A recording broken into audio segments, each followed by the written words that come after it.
أعوذ بالله من الشيطان الرجيم.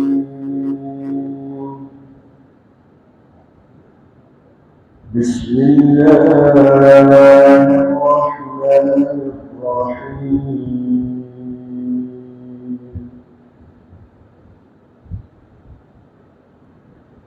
من عمل صالحا من ذكر أو أنثى وهو مؤمن فلنحيينه حياة طيبة ولنجزينهم أجرهم بأحسن ما كانوا يعملون. قال الله تبارك وتعالى: إن الله وملائكته يصلون على النبي يا أيها الذين آمنوا صلوا عليه وسلموا تسليما. اللهم صل على محمد وعلى آل محمد كما صليت على إبراهيم وعلى آل إبراهيم إنك حميد مجيد. اللهم بارك على محمد وعلى آل محمد كما باركت على إبراهيم وعلى آل إبراهيم إنك حميد مجيد. صدق الله العلي العظيم. جزا الله عنا محمد الله وآله. رضيت بالله ربا وبالإسلام دينا وبمحمد نبيا صلى الله عليه وسلم. محترم